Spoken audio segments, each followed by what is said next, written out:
नमस्कार, जनधारा छत्तीसगढ़ के इस खास बुलेटिन में आप सभी का स्वागत है। मैं हूं पंकज शर्मा। शुरू करते हैं मेरे साथ खबरों का सिलसिला। मुख्यमंत्री भूपेश बघेल आज विभिन्न कार्यक्रमों में शामिल होने वाले हैं। सबसे पहले सीएम बघेल वीडियो कॉन्फ्रेंसिंग के जरिए नया रायपुर में आईटीएम यूनिवर्सिटी एवं टाटा ट्रस्ट के बैडमिंटन एकेडमी का शुभारंभ करेंगे, जिसके बाद वे दुर्ग जिले में होने वाले साहू समाज के कार्यक्रम दाऊ उत्तम साव स्मृति सम्मान समारोह में शामिल होंगे, जहां उनके साथ गृह मंत्री ताम्रध्वज साहू भी मौजूद रहेंगे।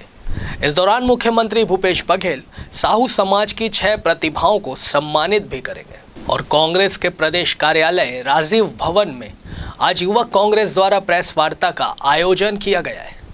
इस कॉन्फ्रेंस के जरिए कांग्रेस फिर एक बार केंद्र सरकार की गलत नीतियों को लेकर प्रहार करेंगी। इस प्रेस वार्ता में युवा कांग्रेस के प्रदेश अध्यक्ष कोको पाढ़ी के साथ राष्ट्रीय प्रवक्ता मैनुद्दीन एचजे, राष्ट्रीय प्रवक्ता सुबोध हरिद्वाल भी मौजूद रहेंगे। प्रदेश में कोरोना के 38 नए संक्रमित मरीज मिले हैं, जबकि रायपुर में पिछले साल 9 मई के बाद पहली बार कोरोना मरीजों का आंकड़ा 0 आया है। राजधानी समेत पूरे जिले में बीते सोमवार को 2700 से अधिक लोगों की कोरोना जांच हुई थी, जिसमें एक भी पॉजिटिव नहीं मिला। इतना ही नहीं, रायपुर समेत प्रदेश के 14 जिलों में एक भी नया मरीज नहीं मिला है, जो कि प्रदेशवासियों के लिए एक अच्छी खबर है। पिछले 24 घंटे में कोविड से मौत का आंकड़ा भी 0 है। गौरतलब है कि सितंबर में तीसरी लहर और बच्चों में संक्रमण बढ़ने की बातें चल रही थी, लेकिन सितंबर के 13 दिन में कोरोना का नया ट्रेंड ये है कि कुल 423 मरीज मिले हैं, जिसमें 20 साल से कम उम्र के संक्रमित 15% से भी कम है। यानी कहा जा सकता है कि इक्का दुक्का है। ज़्यादातर मरीज 21 से 80 साल तक की उम्र वाले ही हैं। छत्तीसगढ़ में कोरोना की रफ्तार बहुत ही कम हो गई है। बीते 2 हफ्तों में मिले 423 से अधिक मामलों में से 20 से 50 साल के बीच की उम्र के संक्रमित 70% से अधिक रहे हैं। इधर अनुकंपा नियुक्ति के लिए करीब 2 महीने से संघर्षरत शिक्षकों की विधवाओं को राहत देने के लिए 3 दिन पहले मुख्यमंत्री भूपेश बघेल के निर्देश के बाद अफसरों की एक कमेटी का गठन किया गया है। ये कमेटी शिक्षक कर्मियों की अनुकंपा नियुक्ति के लिए निर्धारित पात्रताओं और सेवा शर्तों का परीक्षण कर सरकार को अपनी रिपोर्ट सौंपेगी। पंचायत एवं ग्रामीण विकास विभाग की अपर मुख्य सचिव रेणु पिल्ले इस समिति की अध्यक्षता करेंगी। सामान्य प्रशासन विभाग ने सोमवार शाम समिति के गठन का आदेश जारी कर दिया। इसमें रेणु पिल्ले के अलावा सामान्य प्रशासन विभाग के सचिव डॉक्टर कमलप्रीत सिंह और डीडी सिंह को भी शामिल किया गया है। समिति 1 महीने में अपनी सिफारिशें सरकार को सौंपेंगी। उसके आधार पर ही शिक्षक कर्मियों के निधन वाले मामले में अनुकंपा नियुक्ति की दिशा तय होगी।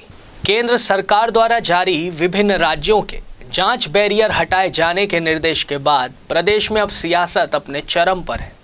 प्रदेश सरकार ने इस निर्देश के बाद अपना पक्ष रखा है, तो वहीं केंद्र के निर्देश के बाद भी अब तक प्रदेश में बैरियर्स नहीं हटाए जाने को लेकर पूर्व मंत्री बृजमोहन अग्रवाल ने सरकार पर जमकर हमला बोला है। ये सरकार खाली उगाही की सरकार है। ये सरकार माफियाओं की सरकार है। ये सरकार में शराब माफिया, रेत माफिया, जंगल माफिया, जमीन माफिया, ड्रग माफिया, ये सब तैयार हो रहे हैं। भारतीय जनता पार्टी की सरकार थी और केंद्र सरकार ने सभी प्रकार के नाकों को बंद करने के निर्देश दिए थे, उस पर बंद किया गया। आखिर छत्तीसगढ़ में क्या आवश्यकता पड़ गई कि जब पूरा सिस्टम ऑनलाइन हो गया है, जीएसटी ऑनलाइन हो गया है, परिवहन मंत्री बड़ी बड़ी घोषणाएं करते हैं कि परिवहन का पूरा काम ऑनलाइन होगा, जो भी प्रमाण पत्र चाहिए वो घर तक पहुंचा कर दिए जाएंगे, तो ये बैरियरों की आवश्यकता क्यों है? सिर्फ इस सरकार का काम अवैध वसूली, अवैध उगाही, यही इस सरकार का काम बचा है। छत्तीसगढ़ जिस राज्य के 14 नक्सल प्रभावी जिले हमें भाजपा की रमन सिंह सरकार ने विरासत में दिए हैं, उस छत्तीसगढ़ राज्य में परिवहन नाकों में ट्रकों की तलाशी होती है। कई बार ट्रकों में विस्फोटक और अन्य सामग्री पकड़ी जाती है। इस जांच से भाजपा की केंद्र सरकार को क्या परेशानी है ये समझ में नहीं आता।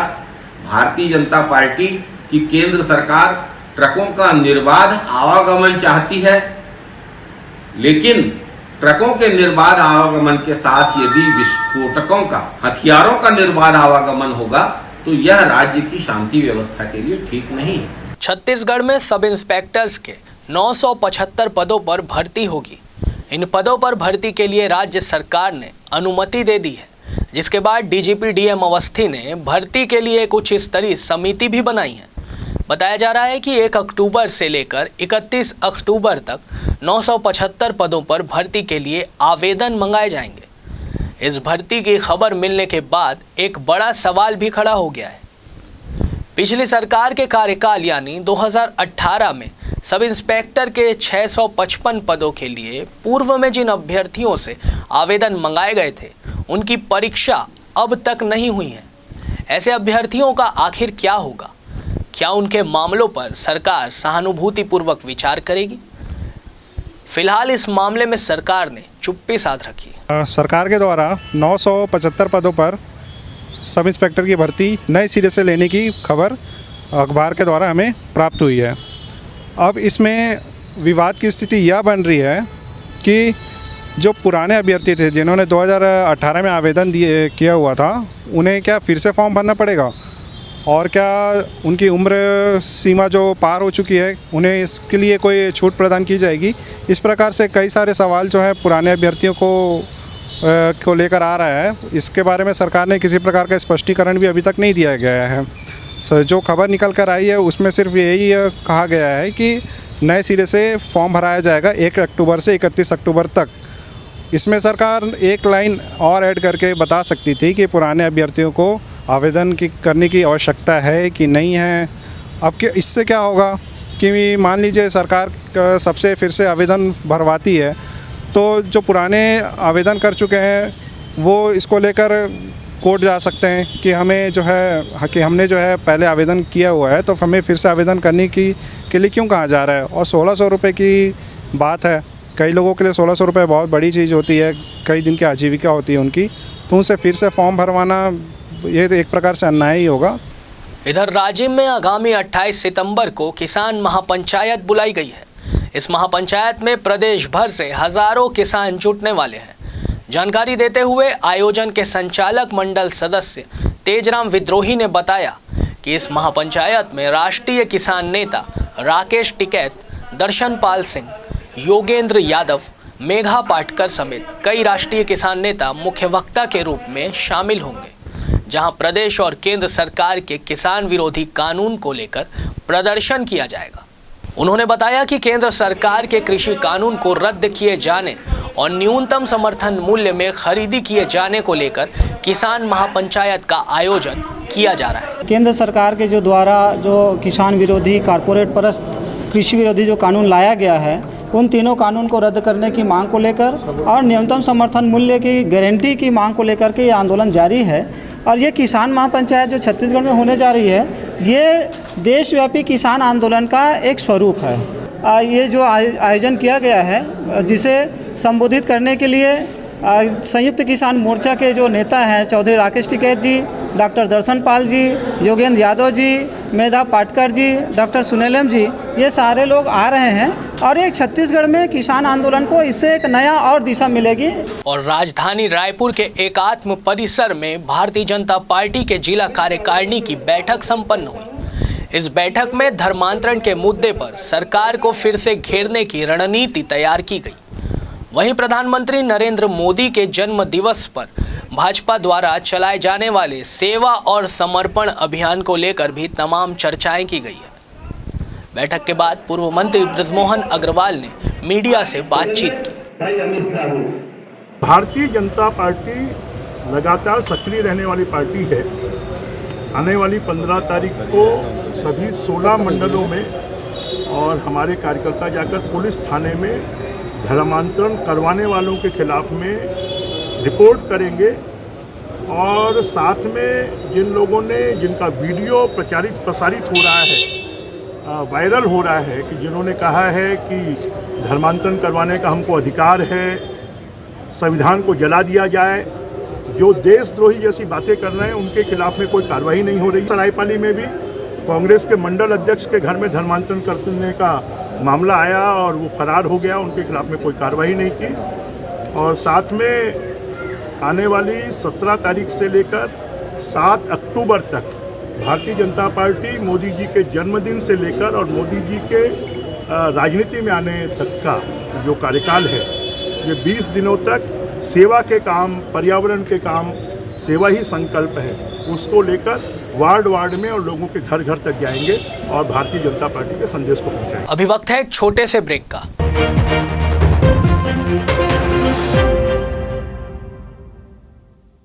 हमारा लक्ष्य है खबरें जो जागरूक कर सके जनगण के मन को, खबरें जो बेबाक हो, खबरें जो निष्पक्ष हो, खबरें जिनमें सत्य की अनुगूंज हो, खबरें जिनमें बदलाव का राग हो।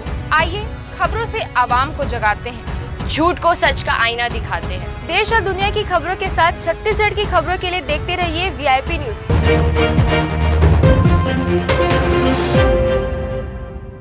ब्रेक के बाद एक बार फिर आप सभी का स्वागत है।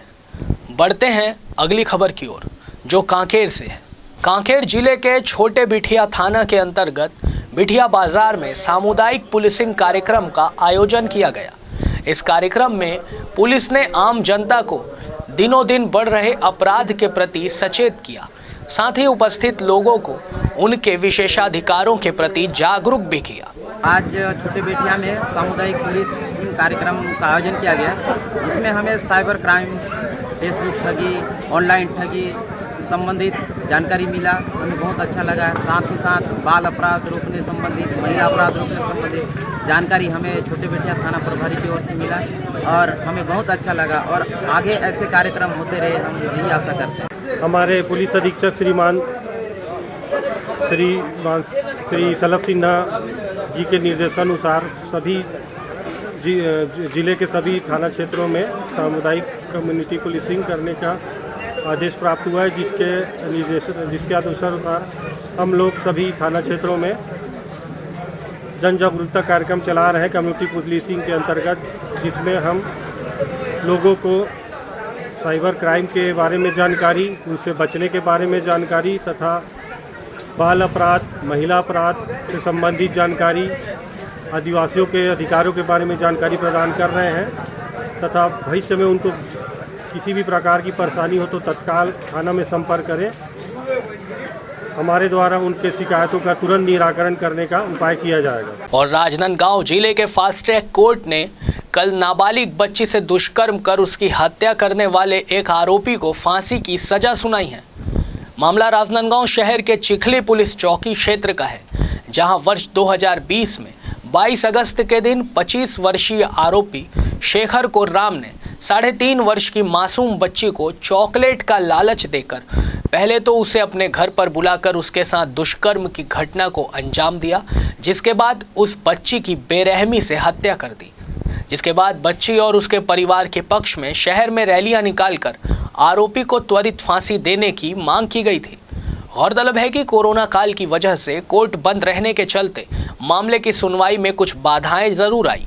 इसके बावजूद फास्ट ट्रैक कोर्ट के विशेष जज अपर एवं जिला सत्र न्यायाधीश शैलेश शर्मा ने त्वरित न्याय करते हुए लगभग 1 साल में ही आरोपी को फांसी की सजा सुनाई है। इस मामले में पीड़ित पक्ष के अधिवक्ता परवेज अख्तर ने कहा कि बच्ची के साथ दुष्कर्म और उसकी हत्या करने वाले आरोपी को आज फांसी की सजा दी गई है। हाईकोर्ट से पुष्टि होने के बाद फांसी की तारीख तय होगी। इस ऐतिहासिक फैसले से पीड़ित पक्ष को न्याय मिला है, तो वहीं इस तरह के अपराधियों का हश्र ऐसा ही होने को लेकर लोगों ने न्याय और कानून व्यवस्था पर आस्था भी जताई है। इस फैसले से समाज में न्याय व्यवस्था के प्रति सकारात्मक संदेश का संचार भी हुआ है। बड़ी ही बर्बरता से उसके साथ बलात्कार किया और लड़की चिल्लाए ना, इसलिए तकिया से मुंह दबा के उसकी जघन्य हत्या करी और आरोपी के ब्लड से उसका सैंपल लेकर मिलान किया गया तो डीएनए की पुष्टि हुई। तो इस तरह मामला पूरा पुष्ट पाया गया और माननीय न्यायालय श्री शैलेश शर्मा जो पॉक्सो के स्पेशल जज हैं, उनके द्वारा फांसी की सजा दी गई 302 और 201 में। और राजधानी रायपुर में सोमवार देर शाम फिर मूसलाधार बारिश हुई। बारिश से एक बार फिर राजधानी की सड़कें लबालब हो गई और सैकड़ों घरों में पानी घुस गया, जिससे शहर वासियों को खासी दिक्कतों का सामना करना पड़ा। शहर में कल करीब 40 मिलीमीटर बारिश का अनुमान है। इसके अलावा प्रदेश में पिछले 24 घंटे में कई जगह अच्छी बारिश भी हुई है। अगस्त के सूखे के बाद सितंबर के सिर्फ 13 दिन में औसत से 16% ज़्यादा बारिश हुई है। सितंबर के शुरू में बारिश का आंकड़ा सामान्य से 19% कम था, जो अब घटकर 11% ही रह गया है।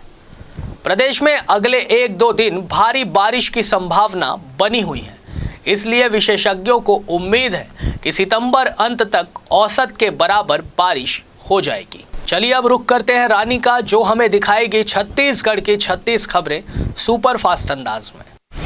उत्तर प्रदेश में अगले वर्ष विधानसभा के चुनाव होने वाले हैं।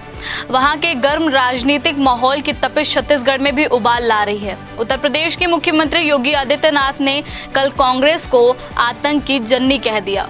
जवाब में छत्तीसगढ़ कांग्रेस ने भी मोर्चा खोल दिया। स्वास्थ्य मंत्री टीएस सिंहदेव ने आदित्यनाथ को जवाब देते हुए कहा, कांग्रेस नेता स्वतंत्रता संग्राम के जनक और जननी रहे हैं। देश को जख्मी और उसके नागरिकों को प्रताड़ित तो भाजपा कर रही है। छत्तीसगढ़ के रायगढ़ जिले के लैलूंगा इलाके में 2 गांव के लोगों ने मेंढक और मेंढकी की शादी कराई है। आदिवासी मान्यता है कि इस तरह की शादी से इंद्रदेव प्रसन्न हो जाएंगे और अच्छी बरसात होगी। शादी के लिए बकायदा कार्ड छपवाए गए। आसपास के गांव के लोगों को न्योता भी दिया गया।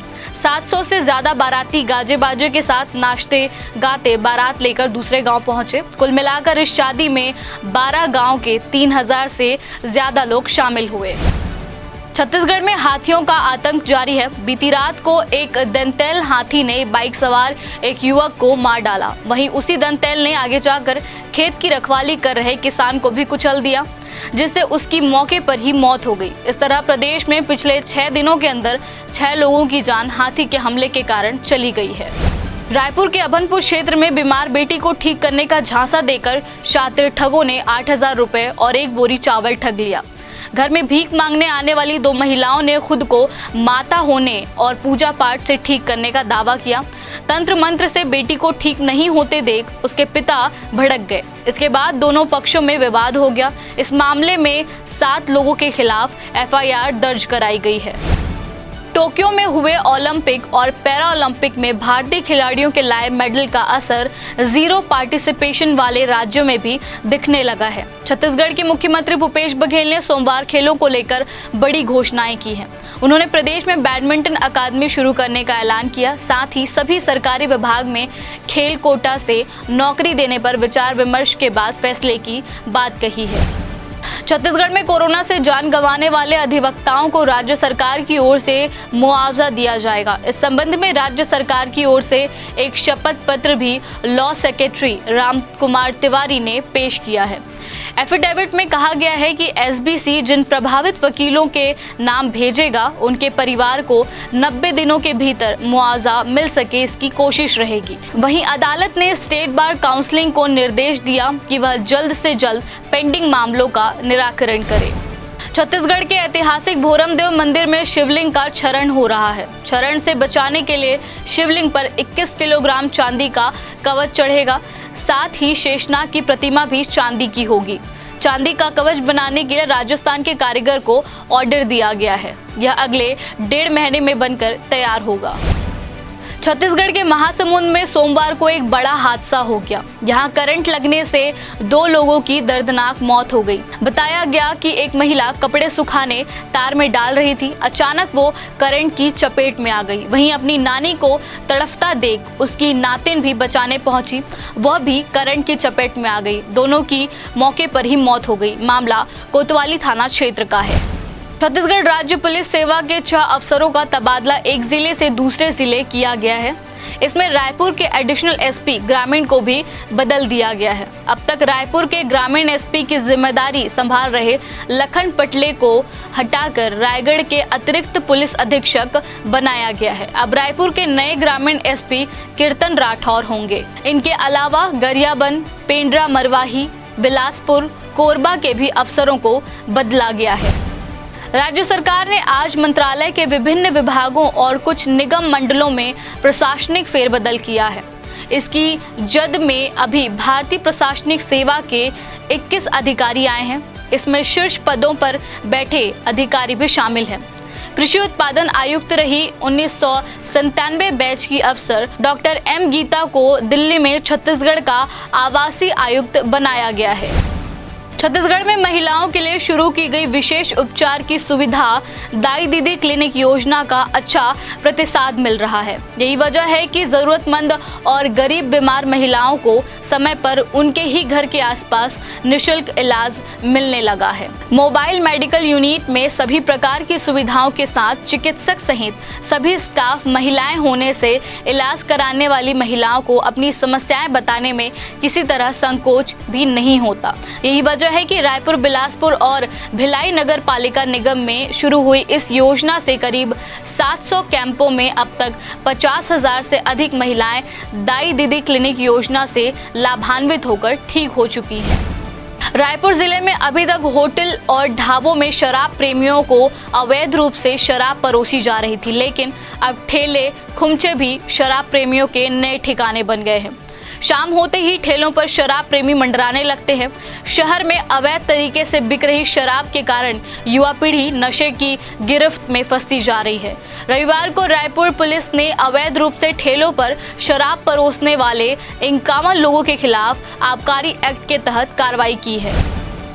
राजधानी रायपुर में नगर निगम लगातार नॉन वोवन प्रतिबंधित कैरी बैग थैली पर कार्रवाई करने का दावा करता है, लेकिन जुर्माना वसूल कर निगम का स्वास्थ्य अमला भूल जाता है। सामग्री बेचने के लिए प्लास्टिक कैरी बैग देने पर 100 रुपए, दोबारा पकड़े जाने पर 1000 रुपए, सड़क नाली में प्लास्टिक फेंकने पर 100 रुपए और दोबारा पकड़े जाने पर 1000 रुपए वसूलने का प्राविधान है। 3 साल पहले हुई सड़क दुर्घटना में पूरी तरह लाचार हो चुके एक 42 साल के व्यक्ति के क्षतिपूर्ति राशि मामले की सुनवाई करने खुद न्यायाधीश कोर्ट से बाहर निकलकर उसके पास पहुंचे। कार में बैठे दिव्यांग का आरोपित के साथ समझौता कराते हुए 20 लाख का मुआवजा दिलाया। राष्ट्रीय लोक अदालत के दौरान जिला न्यायालय परिसर में समझौतानामा के लिए वादी प्रतिवादियों की भीड़ लगी रही। तहसील कार्यालय में इन दिनों हाय तौबा मची हुई है। नामांतरण, बंटाकन और भूमि से जुड़े कामकाजों में लोगों को दिक्कत हो रही है। वजह यह है कि एक साहब छुट्टी पर चल रहे हैं। साहब ने छुट्टी से पहले किसी को प्रभार भी नहीं दिया। आए दिन फरियादी परेशान हो रहे हैं। तहसील में लोग रोजमर्रा के कामों को लेकर आते हैं, लेकिन यहाँ के साहब को इससे कोई फर्क नहीं पड़ता। महिलाएं दुनिया की आधी आबादी हैं। महिलाओं के विकास के बिना दुनिया का विकास नहीं हो सकता।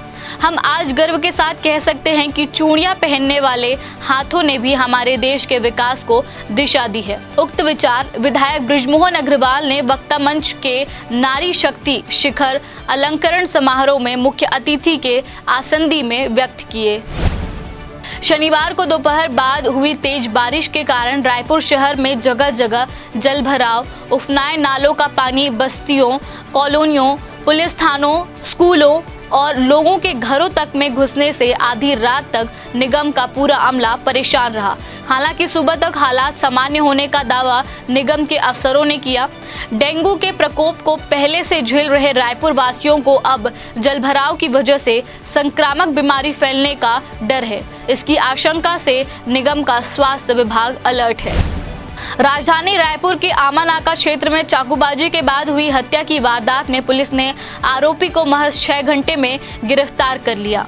आरोपी ऋतिक सोनी हत्या करने के बाद वहीं से गुजरने वाले रेलवे लाइन के पास खड़ी मालगाड़ी में एक डिब्बे में जाकर छिप गया था। ऋतिक वहीं से भागने की फिराक में था, लेकिन पुलिस ने उसे साइबर सेल की मदद से गिरफ्तार कर लिया है। छत्तीसगढ़ में प्राकृतिक आपदा से प्रभावितों को शासन की ओर से आर्थिक सहायता प्रदान की जाती है। जानकारी के मुताबिक छत्तीसगढ़ शासन के राजस्व एवं आपदा प्रबंधन विभाग की ओर से कई प्राकृतिक आपदाओं से प्रभावितों को जिला कलेक्टर के जरिए आर्थिक मदद स्वीकृत की जाती है। इसी कड़ी में ऐसे ही बलौदाबाजार भाटापारा जिले में ऐसे प्राकृतिक आपदा से पीड़ित 21 परिवारों के लिए 84 लाख रुपए की आर्थिक सहायता मंजूर की गई है। महंगाई और महिलाओं पर बढ़ते अत्याचार के विरोध में केंद्र सरकार के खिलाफ प्रदर्शन करने के लिए सोमवार को छत्तीसगढ़ से महिला कांग्रेस के 300 से 400 लोग ट्रेन से दिल्ली रवाना हुए। ये 15 सितंबर को दिल्ली में केंद्र सरकार के खिलाफ होने वाले प्रदर्शन में शामिल होंगे। देश में महिलाओं पर बढ़ते अत्याचार और अपराध के मामले में अखिल भारतीय महिला कांग्रेस कमेटी ने सभी राज्यों से संगठन के पदाधिकारियों और कार्यकर्ताओं को दिल्ली बुलाकर 15 सितंबर को केंद्र सरकार के खिलाफ राष्ट्रीय स्तर का प्रदर्शन करने का निर्णय लिया है। मुख्यमंत्री भूपेश बघेल ने घोषणा की है कि छत्तीसगढ़ में बैडमिंटन अकादमी शुरू होगी। राज्य के खिलाड़ियों को बेहतरीन प्रशिक्षण मिल सके, इसके लिए छत्तीसगढ़ खेल प्राधिकरण के माध्यम से अंतर्राष्ट्रीय और राष्ट्रीय स्तर के कोचों की नियुक्ति की जाएगी। उन्होंने कहा कि खेलों के विकास के लिए धनराशि की कमी नहीं होगी। छत्तीसगढ़ में कांग्रेस से नाराज होकर भाजपा प्रवेश करने वाले पूर्व जनपद अध्यक्ष वेदराम मनहरे रविवार को रायपुर पहुंचे। स्वामी विवेकानंद एयरपोर्ट पर कार्यकर्ताओं और युवाओं ने मनहरे का जोरदार स्वागत किया। ढोल नगाड़े के साथ फूलों की माला पहनाकर वेदराम को बधाई दी। वेदराम ने दिल्ली में प्रदेश प्रभारी डी पुरंदेश्वरी की मौजूदगी में सदस्यता ग्रहण की। छत्तीसगढ़ का बड़ा हिस्सा भारी बरसात की चपेट में है। मौसम विभाग ने प्रदेश में मंगलवार सुबह 8:30 बजे तक के लिए 15 जिलों में रेड अलर्ट जारी किया है। विभाग ने भारी वर्षा और आकाशीय बिजली गिरने की संभावना जताते हुए प्रशासन को अति सतर्क रहने को कहा है। छत्तीसगढ़ के स्पंज आयरन और री रोलिंग मिल संचालकों का कहना है कि रोजगार देने के मामले में वे बहुत से बड़े उद्योगों से काफी आगे हैं। उसके बाद भी उन्हें बड़े बड़े उद्योगों की तुलना में बिजली काफी महंगी मिलती है। इसके लिए उद्योगपतियों ने विद्युत नियामक आयोग में याचिका भी लगाई है और कहा है कि उन्हें भी सस्ती बिजली मिलनी चाहिए। तो इस बुलेटिन में फिलहाल इतना ही। मुझे दीजिए इजाजत। शाम 5:30 बजे फिर होगी मुलाकात। तब तक के लिए नमस्कार।